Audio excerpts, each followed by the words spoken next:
नमस्कार, मंडल news bulletin में आपका स्वागत है। आइए पेश करते हैं आज के प्रमुख व मुख्य समाचार। जी, मोर्शी शहर के एक 19 वर्षीय युवक की पत्थर से कुचलकर निर्मम हत्या कर दी गई। यह घटना शुक्रवार को सुबह 7 बजे के दौरान उजागर हुई। मृतक युवक का शव मोर्शी से अमरावती मार्ग पर एरला गांव के पास स्थित शिरबाते मंगल कार्यालय के निकट झाड़ियों में नग्नावस्था में बरामद हुआ। घटनास्थल के पास से खून से सना पत्थर बरामद हुआ। इस घटना से परिसर में खलबली मच गई है। घटना की जानकारी मिलते ही अपर पुलिस अधीक्षक पंकज कुमावत, उप विभागीय पुलिस अधिकारी संतोष खांडेकर, ग्रामीण अपराध शाखा के दल ने घटनास्थल भेज दी। मोर्शी के थानेदार नितिन देशमुख के नेतृत्व में मोर्शी पुलिस का दल घटनास्थल पर तैनात किया गया था। श्वान पथकों, मोबाइल यूनिट सहित उप जिला अस्पताल के वैद्यकीय अधीक्षक डॉक्टर प्रमोद पोद्दार को भी घटनास्थल बुलाया गया था। मृतक युवक का नाम स्थानीय श्रीकृष्णपेट निवासी सुनील अनंत चावरे उम्र 19 बताया गया है।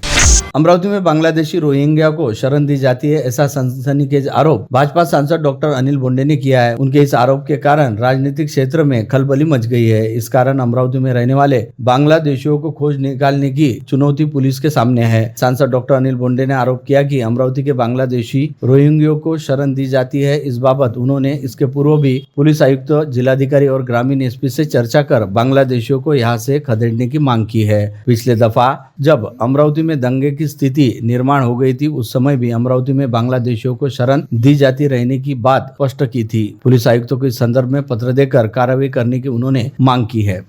पुलिस आयुक्त नवीन चंद्र रेड्डी ने शहर की विविध आस्थापना कारखाने में काम करने वाले बंगाली कामगारों का सर्चिंग शुरू किया है। इस अभियान की गुरुवार को शुरुआत की गई है। सूत्रों के मुताबिक अब तक 100 लोगों की हुई जांच में 35 के कागजात पत्र संदिग्ध पाए गए हैं। सांसद डॉक्टर अनिल बोंडे ने पुलिस आयुक्तों द्वारा शुरू किए गए इस अभियान का स्वागत किया है। शहर के जिन व्यवसायिक संकुल में आस्थापना कारखाने में बंगाली कामगार काम करते हैं, उनमें कोई बांग्लादेशी है क्या, इस बाबत सर्चिंग से पता लगाया जाने वाला है कि उनके आधार कार्ड असली है अथवा नकली। यह भी आधार कार्ड के आइडेंटिफिकेशन के जरिए देखा जाने वाला है। क्राइम ब्रांच यूनिट 2 के निरीक्षक बाबाराव अवसार के नेतृत्व में पुलिस दल ने गुरुवार राडगांव रोड के एक बिजनेस पार्क के रेडीमेड कपड़ा निर्मित कारखाने में जाकर बंगाली कामगारों से कड़ी पूछताछ की। शासकीय सेवा अनुसूचित जनजाति के आरक्षण का लाभ पिछले 25 सालों से न मिलने के कारण पुणे जिला परिषद के अनुसूचित जनजाति की महिला कर्मचारी सुरेखा तारडे यह 26 जनवरी को गणतंत्र दिवस के अवसर पर अपना जाति वैधता प्रमाण पत्र पुणे के आदिवासी संशोधन व प्रशिक्षण संस्था आयुक्त के जरिए राज्यपाल CP राधाकृष्ण को वापस करने वाली है। इस घटना से खलबली मच गई है। पूज्य उदासीन समाज आश्रम में 24 से 26 जनवरी दौरान आयोजन विविध अनुष्ठान और सामाजिक कार्यक्रम अंतर्गत आज अपरांत दरोगा प्लॉट स्थित आश्रम में पूज्य श्री नारायण भजन स्वामी के सानिध्य में 108 विप्रजनों ब्रह्मवृंद को स्वादिष्ट भोजन प्रसादी का सुंदर आयोजन किया गया। आश्रम के सेवादारों ने अत्यंत आग्रह पूर्वक स्वरोजगारी की। उसी प्रकार ब्रह्मवृंद के आदर सत्कार का सावधानी से ध्यान रखा। स्वामी जी की उपस्थिति में वातावरण बड़ा अलौकिक हो गया था। अगले 3 दिन यह विविध अनुष्ठान और स्वामी जी का जन्मदिन का उत्सव होना है, उसके लिए भाविकों में बड़ा उत्साह दिखाई दे रहा है। श्री नारायण भजन स्वामी का इस अवसर पर दैनिक अमरावती मंडल के संपादक अनिल अग्रवाल और युवा उद्यमी राजेश अग्रवाल ने सुंदर फूलमाला से स्वागत कर आशीर्वाद ग्रहण किए। उसी प्रकार स्वामी जी के सानिध्य में भोज भी ग्रहण किया। अग्रवाल ने समाधा आश्रम की रुग्ण सेवा को सराहा। इस समय संजय बत्रा, वासुदेव बुदलानी, नानिकराम मूलचंदानी, अनिल कुएरडा, आकाश छाबड़ा और अन्य साई भक्तों की उपस्थिति रही। संपूर्ण परिसर जय जय समाधा और जय जय शिव भजन से गुंजायमान हुआ था। अखिल भारतीय औषध विक्रेता संगठन अध्यक्ष एवं महाराष्ट्र राज्य केमिस्ट एंड ड्रगिस्ट एसोसिएशन के अध्यक्ष अप्पा साहब उर्फ जगन्नाथ शिंदे के अमृत महोत्सव पर प्रदेश के दवा विक्रेता विश्व कीर्तिमान स्थापित करते नजर आ रहे हैं। अमरावती में ही 18 स्थानों पर शाम तक 2000 यूनिट रक्त एकत्र होने की संभावना अध्यक्ष सौरभ माल्या ने व्यक्त की। साथ ही उन्होंने बताया कि दोपहर 3 बजे तक जिले के सभी तहसील प्लेसेस से मिली जानकारी के अनुसार 1200 दवा विक्रेताओं ने समस्फूर्ति से खून देकर अपने लीडर अप्पा साहब शिंदे के प्रति आदर व स्नेह व्यक्त किया। अधिकारी और बिल्डर किसी भी नगर अथवा शहर का नक्शा बदल सकते हैं। यह बात मैंने अपने पैतृक गांव राउरकेला में अनुभव की। वहां डीएम बनकर आए अधिकारी पंडियन ने ऐसा काम किया है। संपूर्ण साउरकेला का नक्शा बदल गया। लोगों के रहन सहन में बड़ा सकारात्मक परिवर्तन आया। ऐसा ही अमरावती में भी हो सकता है। यह प्रतिपादन मिनी मंत्रालय के CEO संजीता मोहपात्रा ने किया है। वे आज दोपहर साइंस कोर मैदान पर क्रेडाई के प्रॉपर्टी एक्सपो के उद्घाटन अवसर पर बोल रही थी। मंच पर विधायक प्रवीण तायडे, मनपा मनपा आयुक्त सचिन कलंत्रे, भारतीय स्टेट बैंक के महाप्रबंधक राकेश कुमार यादव, क्रेडाई के अध्यक्ष नीलेश ठाकरे, पदाधिकारी रवींद्र गोरुडे, कपिल अंडे, राम महाजन, कैलेश वानखडे आदि विराजमान थे। क्रीडा अध्यक्ष नीलेश ठाकरे आपणा सर्व जनतेला आवाहन करतो की येणाऱ्या म्हणजेच आजपासून 24, 25, 26 आणि 27 अमरावती शहरात सर्वसामान्यांच्या खिशाला परवडणाऱ्या घराचा म्हणजेच क्रीडा आहे भव्य दिव्य असा ग्रँड एक्स्पो आयोजित केला आहे। या ग्रँड एक्स्पोचं आता थोड्याच वेळात उद्घाटन होणार आहे आणि या उद्घाटन प्रसंगी आपल्या सर्वांना आवाहन करतो की या संधीचा कुणीही लाभ घेतल्याशिवाय राहू नये, कारण या प्रॉपर्टी एक्स्पोला सर्वात महत्त्वाचं आकर्षण म्हणजे आपण घेतलेल्या किमतीत 50% जास्त स्टॅम्प ड्युटीमध्ये सूट देण्यात येत आहे। नमस्कार, मी रवींद्र गोटे, सचिव क्रीडा अमरावती। आज आमच्या 24 तारखेपासून आमचा जो प्रॉपर्टी एक्स्पो इथे सायन्स स्कूलमध्ये सुरू झालेला आहे। मी सर्व अमरावतीकरांना व विदर्भवासियांना आवाहन करतो की या एक्स्पोचा सर्वांनी लाभ घ्यावा। इथे जवळपास 36 बिल्डरचे स्टॉल आहे, 4 बँकरचे स्टॉल आहे व काही मटेरियल सप्लायरचे स्टॉल आहे। इथे सर्व जे फ्लॅट्स आहे किंवा घरे आहे किंवा प्लॉट्स आहे याच्यावर स्टॅम्प ड्युटीमध्ये आम्ही 50% सूट दिलेली आहे। या 4 दिवसामध्ये जो कोणी ते बुक करेल त्यांना 50% सूट है। सनातन धर्म की मान्यता के अनुसार कुंभ मेले में त्रिवेणी संगम के स्नान से आध्यात्मिक शुद्धि, पापों का प्रायश्चित्त, पुण्यफल और मोक्ष की प्राप्ति होती है। प्रयागराज में जारी महाकुंभ में बड़े बड़े ज्ञानी, तपस्वी, साधु, महात्मा पधारे हैं। शिवधारा मिशन फाउंडेशन द्वारा कुंभ में जाने वाले भाविकों के लिए बसों की व्यवस्था की गई है। दिव्यांगों को सक्षम बनाने राज्यसभा सांसद डॉक्टर अनिल बोंडे ने साहसिक कदम उठाया है, जिसमें गणतंत्र दिवस 26 जनवरी को 52 दिव्यांग बंधुओं को तिपहिया वाहन का वितरण किया जाएगा। 26 जनवरी गणतंत्र दिवस पर आयोजित समारोह के मुख्य अतिथि राज्य मंत्री इंद्रनील नाइक सहित जिला प्रशासक के वरिष्ठ अधिकारियों के हस्ते दिव्यांग बंधुओं को तिपहिया वाहन का वितरण किया जाएगा। इस अवसर पर शहर में दिव्यांग विशाल रैली भी निकाली जाएगी। रैली में सहभाग लेने का आह्वान शहरवासियों से सांसद अनिल बोंडे ने किया है। नेरपिंगलाई में कर्ज के बोझ से तंग आकर किसान प्रकाश पोटे ने अपने घर में आत्महत्या कर ली। घर के परिवार प्रमुख की आत्महत्या से पोटे परिवार पर संकट आ गया। आत्महत्याग्रस्त कृषक परिवार से पूर्व विधायक यशोमती ठाकुर ने भेंट कर उन्हें सांत्वना दी। इस संकट की घड़ी में यशोमती ठाकुर ने मृतक प्रकाश पोटे के परिवार को आर्थिक सहायता प्रदान की है। संत ज्ञानेश्वर सांस्कृतिक भवन परिसर में खोड़के ट्रस्ट द्वारा आयोजित विधायक सांस्कृतिक महोत्सव अंतर्गत महिला बचत गट की प्रदर्शन व बिक्री प्रदर्शनी का उद्घाटन कलेक्टर सौरभ कटियार ने फीता काटकर और दीप प्रज्वलन कर किया। इस समय अभिनेत्री डीजे शाह, साथ में जिला परिषद सीईओ संचिता मोहपात्रा, सीपी नवीन चंद्र रेड्डी, मनपा आयुक्त सचिन कलंत्रे और विधायक सुलभा खोड़के और अन्य उपस्थित थे। जिलाधिकारी और अधिकारियों ने विविध स्टॉल का मुआयना किया। पुष्प प्रदर्शन के पुरस्कार विजेताओं को अभिनेत्री डीजे शाह के हस्ते पुरस्कार दिए गए।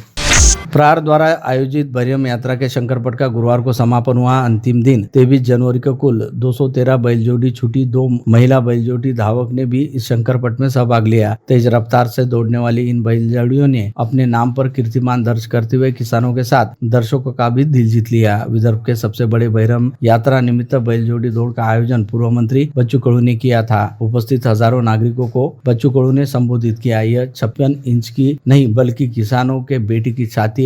हम चलते तो चीते की रफ्तार से चलते हैं, रोकने की तुम्हारी औकात नहीं है। आपने बेईमानी की इसलिए हारा, वह ऑटो के चोर है, लेकिन बच्चू कडू रुकेगा नहीं और ज्यादा ताकत से हम लड़ेंगे। किसान, खेती और मजदूर के लिए हम लड़ रहे हैं। मेरे शरीर के खून का हर कतरा किसानों के लिए है, ऐसा बच्चू कडू ने कहा। तिवसा विधानसभा निर्वाचन क्षेत्र के नवनिर्वाचित विधायक राजेश वानखड़े ने गुरुवार 23 जनवरी को दैनिक अमरावती मंडल व दैनिक मातृभूमि कार्यालय को भेंट दी। प्रबंध संपादक अनिल अग्रवाल ने राजेश वानखड़े का पुष्पगुच्छ, शाल व श्रीफल देकर स्वागत व अभिनंदन किया। इस अवसर पर नितिन गुंडे पाटिल, विवेक गुल्लाने और ऋषि राजेश अग्रवाल उपस्थित थे। विधायक राजेश वानखड़े और संपादक अनिल अग्रवाल के बीच अमरावती जिले के विकास बाबत तथा अन्य विषयों पर विस्तृत चर्चा हुई। शहर की चरमराई साफ सफाई व्यवस्था को सुधारने की मांग को लेकर आज शहर कांग्रेस कमेटी के अध्यक्ष बबलू शेखावत ने मनपा आयुक्त सचिन कलंत्रे से भेंट कर उन्हें ज्ञापन सौंपा।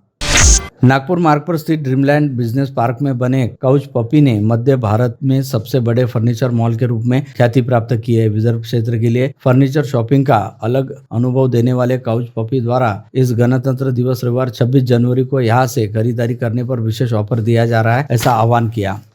राजस्थानी हितकारक मंडल अंतर्गत महिला मंडल द्वारा एवं सभी के सहयोग से राष्ट्रीय दृष्टिहीन संघ अमरावती को कल 26 जनवरी को दोपहर 4:30 बजे आयोजित कार्यक्रम में विविध सामग्री प्रदान की जाएगी। जेल रोड के शिव दुर्गा मंदिर में आयोजित कार्यक्रम में 30 कुर्सियां, 75 कंबल, 2x4 का 4 ड्राइव वाला कंप्यूटर टेबल, 5.5 फुट लोखंडी की अलमारी आदि प्रदान की जाएगी। अंततः महिला मंडल के सभी सदस्यों के साथ ही गणमान्य इस अवसर पर उपस्थित रहने का आह्वान राजस्थानी हितकारक मंडल ने किया है। पातकुली तहसील के दरियाबाद में श्री पातालेश्वर नागार्जुन बहुउद्देशीय संस्था ने आगामी मंगलवार 28 जनवरी से 4 फरवरी दौरान श्री रामकथा और अखंड हरिनाम सप्ताह व यात्रा का आयोजन किया है, जिसमें आलंदीकर विदर्भ भूषण अशोक महाराज क्षीरसागर रामकथा का सार बतलाएंगे। होम और पूजन सोपान महाराज सर्वोदय जल का हीरापुर के हस्ते होगा। दैनिक कार्यक्रम में सवेरे 5 बजे काकड़ा आरती, 10 बजे भजन, दोपहर 1 से 5 रामकथा, शाम 6 बजे हरिपाठ और रात 8 बजे हरि कीर्तन होगा। महाप्रसाद 4 फरवरी को दोपहर 3 बजे रखा गया है। जिले की पूर्व सांसद नवनीत राणा ने अमरावती मॉडल रेलवे स्थानक से रोजाना प्रयागराज महाकुंभ जाने हेतु विशेष ट्रेन चलाए जाने की मांग रेल मंत्री वैष्णव से की है। पूर्व सांसद नवनीत राणा ने कहा कि 13 जनवरी से तीर्थराज प्रयाग में महाकुंभ मेला शुरू है। महाकुंभ मेले का समापन 26 फरवरी शिवरात्रि के पर्व पर होगा। राज्य में देवस्थान की जमीनों पर अवैध कब्जे के मामले में अनेक स्थानों पर सामने आ रहे हैं। अमरावती जिले सहित पूरे महाराष्ट्र में अनियमितताओं पर रोक लगाने के लिए महाराष्ट्र सरकार से एंटी लैंड क्रैम्पिंग एक्ट, भूमि कब्जा विरोधी कानून लागू करने और तत्काल कार्रवाई करने की मांग की गई है। इसके अलावा राज्य में भूमि हड़पने के खिलाफ एक विशेष दल नियुक्ति करने की मांग महाराष्ट्र मंदिर महासंघ ने महाराष्ट्र से की है। शहर के युवा बिल्डर भूविकास सैयद जब्बार सैयद रसूल के नवसारी स्थित बिग बॉक्स क्रिकेट पर आकर 4 गुंडों ने धमकियां दी और किडनैप करने की धमकी देकर 35 लाख हफ्ता मांगा। इस प्रकार की शिकायत सैयद जब्बार ने गाड़ीनगर थाने में दर्ज करवाई है। पुलिस ने आरोपी गोलू खान, मन्नान खान और फिरोज खान 2 अन्यों के विरोध में अपराध दर्ज किया है, किंतु एक भूविकास को सरेआम धमकाने, अपहरण करने की धमकी देने की घटना से सभी और खलबली मची है। इसे सरासर पुलिस प्रशासन के लिए चुनौती बताया जा रहा है। यह भी उल्लेखनीय है कि पिछले वर्ष भी हफ्ता वसूली के लिए प्रॉपर्टी डीलर सैयद जब्बार के जेबी बिल्डर्स एंड लैंड डेवलपर के कार्यालय पर तोड़फोड़ कर उन्हें जान से मारने की धमकी दी थी। उस समय नागपुर गेट पुलिस ने खिजर और गोलू शेख के खिलाफ विरुद्ध धाराओं के तहत अपराध दर्ज किया था। धामनगांव तहसील के शाहपुर से जूना धामनगांव मार्ग से दोपहिया पर सवार होकर जा रहे एक फाइनेंस कंपनी के कर्मचारी को 2 लुटेरों ने बीच रास्ते में रोका, मारपीट कर उसके पास से वसूली किए 2 लाख रुपए नगद और सैमसंग कंपनी का एक टैब लूट कर भाग गए। दत्तापुर पुलिस ने कुछ ही घंटों में दोनों आरोपियों को गिरफ्तार कर उनके पास से चोरी का माल बरामद किया है। आज शुक्रवार 24 जनवरी को सुबह 7 बजे के दौरान टाटा एक्स में अवैध रूप से गोवंश घुसकर कुचड़खाना ले जाते समय गौरक्षकों ने इस वाहन का पीछा कर उसे रोका। वाहन में 3 गोवंश मृत पाए जाने पर संतप्त हुए गौरक्षकों ने वाहन की तोड़फोड़ की, जिससे तनाव निर्माण हो गया था। नागरिकों के रोष को देखते हुए चालक अपना वाहन छोड़कर भाग गया। घटना की जानकारी मिलते ही नांदगांवपेट पुलिस ने तत्काल घटनास्थल पहुंचकर स्थिति को काबू में किया और 11 गोवंश को सकुशल गौरक्षण पहुंचाया। नागपुर गेट थाना अंतर्गत यास्मीन नगर में 22 जनवरी की रात 15 से 20 लोगों ने महिला के घर में घुसकर मारपीट और लूटपाट की, जिसकी शिकायत मिलते ही नागपुर गेट पुलिस ने आरोपियों पर कार्रवाई शुरू की है। विविध धाराओं के तहत मामला दर्ज किया गया है। शिकायत के अनुसार महिला के घर से सोना और नकदी मिलाकर 3,30,000 रुपए का माल लूट लिया गया। उसी प्रकार उनके पंडाल डेकोरेशन की सामग्री की भी तोड़फोड़ की गई। शिकायत के अनुसार 43 वर्ष की महिला के बेटे पर आरोपियों ने अपनी बेटी को छेड़ने का आरोप किया था। उसे समझाने कहा था, नहीं तो उसके हाथ पर तोड़ देने की धमकी भी दी। शिकायत में कहा गया कि दोपहर को यह घटना होने के बाद रात को आरोपी अफजल शेख, अकील, सोनू, नुमान और कुछ महिलाएं 15 से 20 लोग उनके घर धमके। आरोपियों ने घर के दरवाजे का ताला तोड़कर सामान की तोड़फोड़ की तथा अलमारी से सोने के मंगलसूत्र, 3 अंगूठियां, गलसर और बीसी के 2 लाख रुपए लूट लिए। अनगढ़ नगर शेगांव राहटगांव रोड के व्यक्ति द्वारा संस्था के नाम पर कृषि सामग्री विक्रेता के साथ फ्रॉड का केस सामने आया। तिवसा के निम्बोरा दिलवाड़ी के अक्षय दिड़गे ने अनगढ़ नगर निवासी दिलीप मानसिंह पवार के विरुद्ध 14,70,000 से विश्वासघात करने की शिकायत पुलिस में दर्ज की है।